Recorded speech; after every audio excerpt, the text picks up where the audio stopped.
You are tuned in to the Week in Review, presented by the Prosper Group, where the right turns to win online.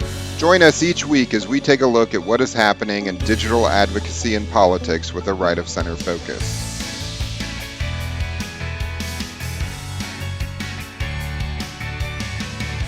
Welcome back to the Prosper Group Week in Review podcast.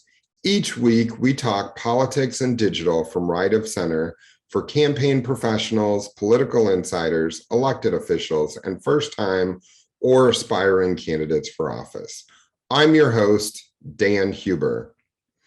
On today's show, we'll talk about Labor Day social media, capturing organic videos and photos, and your weekly social conversation update brought to you by social listening from the Prosper Group. So let's start with our weekly digital tip. Last week, we talked about responding on social. This week, we're going to talk about posting Labor Day updates to social media.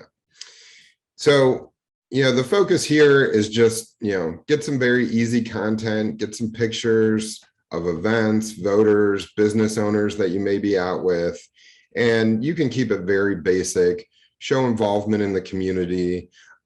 Our next segment's really going to lead into this as we talk about capturing videos and photos, but, just share on social media that you're out in the community and what you're doing and maybe even conversations that you're having. It's kind of a unofficial end of summer, and it's a good time to just have some very authentic, basic content to share. So that's your task for the week. Encourage you to do that. And as I mentioned, next up, we're going to talk about capturing organic video and photo. So,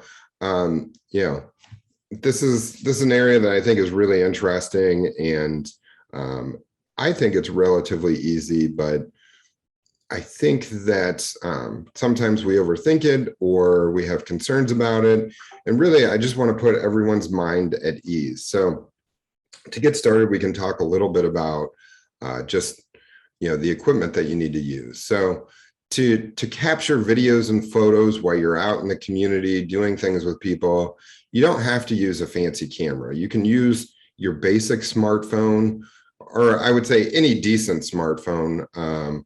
If you have an iPhone, that's probably good enough. Any medium to high level Android phone is probably going to have a really good camera on it that'll be able to do good videos, good photos. So I would definitely think about that. You can use kind of a nicer camera, something like a DSLR, which those also do video. I have one that I like that does a Wi-Fi connection with my phone, so I can easily, transition from the camera to the phone. But honestly, most of the time, it's much easier just to use my phone. The other thing is most of them have SD card slots that a lot of your computers, or you can get adapters that'll connect to your phone so that you can easily transfer photos back and forth between the camera and the phone, which of course allows you to upload to social media real quick. But the other thing that's important to remember, I think a lot of times we like to think about having really high quality video and photos. And, I know my wife and my family, we try and get a decent, family pictures every year for the Christmas cards, the holiday cards, that sort of thing. But you don't have to have production quality visuals to share on your social media. And that kind of plays into this continuing theme that we talk about with having authentic feel. Like, you want to have something that doesn't look just blurry and unvisible. But in today's world, we have really high quality cameras readily available to us. Most of them have them in our pockets or our purses. And, the quality that you can get from your typical smartphone really is going to get the job done. To moving on to the next thing. So we talked about equipment. I think the next thing you should think about is make sure you take several photos while you're out there. Don't stop and take one photo. And when you do take a photo, snap through several. Your smartphone, your digital DSLR, whatever camera you have, digital media holds so many more photos than we used to have with 35 millimeters, or, you can take so many pictures, and don't get caught in that thinking of, oh, I want one picture. If you're going to stop and take one picture, take 5, take 10, because somebody's going to close their eyes, somebody's going to have their mouth open.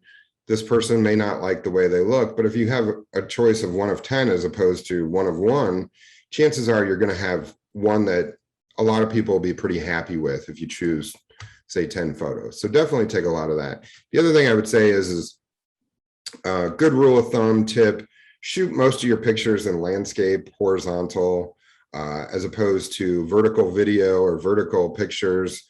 You know, if you have a platform where you want to share vertical content, you can usually crop that down with the simple apps on your phone that are included, or kind of a higher end app.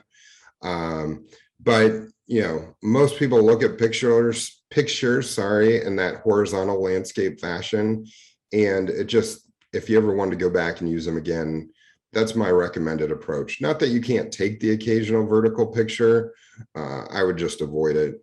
When it comes to video, I would always encourage starting with landscape, horizontal pictures, or I'm sorry, video. You know, that's something that, again, if you need to edit it down to more of a vertical or square function, you can. But usually you're going to make sure that you have the content you really need framed in there. And again, because we have such high resolution, you know, photos that are coming out of the cameras in our pockets or your DSLR or whatever it may be, you can afford to crop down and like zoom in and you know, still get a pretty high quality video or picture, well, high quality video that you can use on social media. So definitely default to horizontal video. Don't go for the vertical video. That would be my overall recommendation on that. And again, with video, you know, just take some random videos as you're out and about. If you're in a parade, you know, have somebody record your group going through the parade, maybe meeting with people, you know, even if it's not something that you have an intended purpose for that individually, you know, share it with your digital team, share it with your video media team, and have that just available, if nothing else, as B-roll. It helps make for a pretty good, authentic feel. And that kind of brings a good transition also into the next question. So I'm a big fan of action photos as opposed to photo or pose photos. Particularly for video, action's much more valuable. Pose video is, you know, not authentic. You know, that's very usually comes across as very staged when you're posing videos. But you know, what I would say is action pictures generally feel very real. The exception for me, post photos, when you have a large group of supporters or you're just stopping to take a picture with a supporter, that absolutely makes sense. But you know, the whole point is you're out in the community, you're meeting with constituents, you're meeting with volunteers, you're meeting with supporters, leaders within the community. You know, every once in a while you may say, hey, let's stop and get a picture, but even better is just, I'm actually talking to people, you're actually talking to people, and capturing that organic real life feel, again, brings authenticity. You know, I would say really popular is selfies. Obviously, we talk a lot about selfie videos for communication, fundraising, and, you know, the selfie approach is kind of organic and authentic, although technically it's probably going to be a pose situation. So it kind of broaches there, but it's a real life pose situation, if that makes any sense, as opposed to this concept of there being some photographer out on a ladder trying to get people to stand in just the right place, or a videographer that's out there saying, go from here to here and, you know, take 2 seconds, whatever it may be. You know, that situation tends to shine through in some way, and there's a time and a place for that, but generally your social media probably should have a much more organic feel, unless you have some sort of produced TV ad or something like that. So definitely worth thinking about. And as we talk about produced TV ads, so let's talk a little bit about editing your photos and videos. Remember, as we talk about social and organic content, this isn't Hollywood. So, you can do some rapid editing from your phone if you want to, zoom in, crop, that's fine. Either you or somebody on your team, you can, you can really do what you would normally do and feel comfortable to do that. Both Apple and Android have editing tools that are freely available. If there's something else you want, you can purchase some apps that do those things, or maybe add some higher value functions. I think for most candidates, for most situations, you probably want to steer clear of any sort of like emoticons or emojis or anything too fancy on your photos. Again, keeping them a little more organic and authentic, in case you have some sort, with the potential exception of having some sort of identified, unique shtick or something. But in most situations, that's not going to be the case. So one thing I would say, if you have supporters or volunteers or constituents that ask you to take pictures, thank them, ask them to tag you if they post their picture to social media. That's always a good interaction. And, follow that up with a thank you, or it was great to see you. Again, kind of good social media is keeping it social, right? So, and, I touched on this briefly, as you take a lot of pictures and photos, and overdo it rather than underdo it, because there's always value for your digital team and your video team in having more content rather than less content. It's always easier to find a diamond in the rough if there's rough to search through. I remember days where we worked on websites where candidates would send us one picture or 3 pictures, or they just weren't that viable, and you had to build an entire website around it. Your organic content, really, you want to use what's available and what's real, but you also want to make some of that content available for your digital team to, really maximize your impact, your feel, and continue to share who you are as you're out and about. So definitely think about that. You can use the video for B-roll transitions. Again, never hesitate to have a little video. I listened to a podcast where it's actually about sports, but the guy always says his one recommendation to people is, get extra video of your kids, because you never know when you're going to want to look back at that. I think that's a good rule of thumb for any video photo content, is get extra video wherever possible. If there's an opportunity that looks like it's valuable, take a minute, take 2 minutes, take 5 minutes. You're probably going to be at an event for at least an hour or so. So maximize that opportunity. And if you have a team of volunteers, if you have a staff person who's responsible for gathering content, make sure they're doing that in a regular fashion. So, if you want to do some bonus concepts with what you're doing out there from your organic photos and videos, you can print out some of the photos, or you could even text them and say, hey, thanks, it was great to see you. Let supporters know that you appreciate their support and thank them. You can share some of the content. If you get a few good videos or a few good pictures, you can put together a very small, hey, this is what I was out doing this weekend in the district.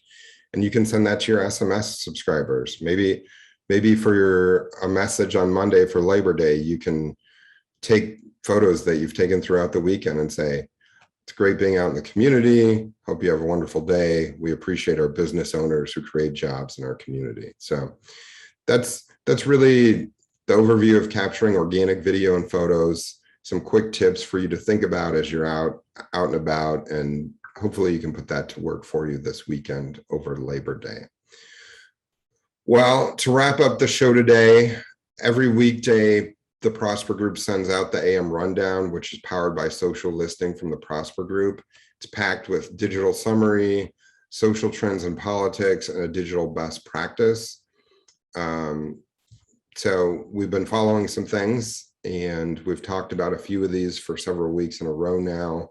we've been following the conversation for filibuster really for the better part of the last few months. That conversation's up 152% this week.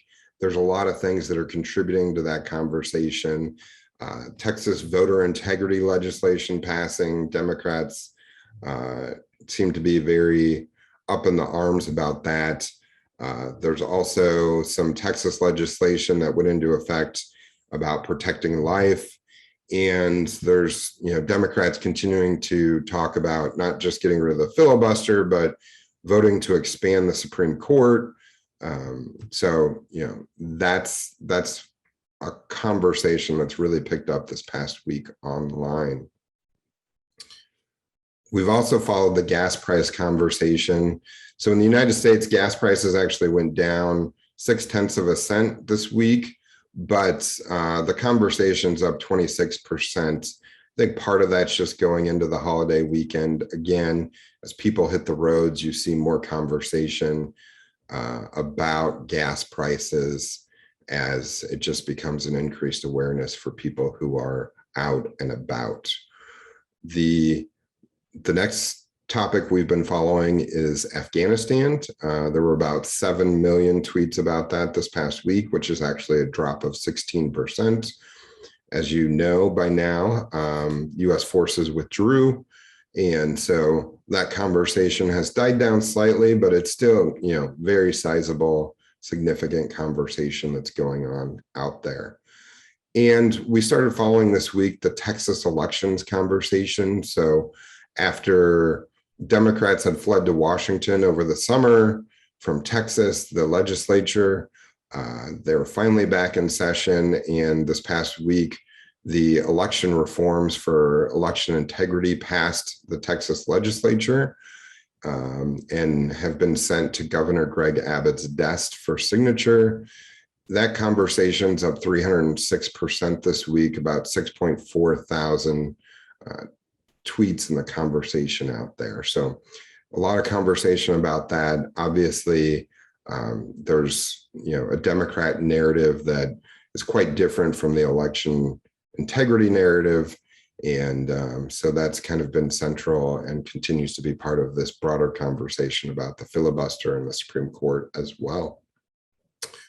Well, if you are interested in receiving the AM Rundown, it comes out Monday through Friday at 7:30 in the morning. You can go to prospergroupcorp.com/AM Rundown and sign up to get the updates there. I want to thank everyone for listening today to the Prosper Group Week in Review. I hope you enjoy your week and you enjoy the Labor Day weekend. Thanks for listening. You can find our Prosper Group Week in Review podcasts on Apple Podcasts, Spotify, and Google Podcasts. If you like the show, please subscribe and share.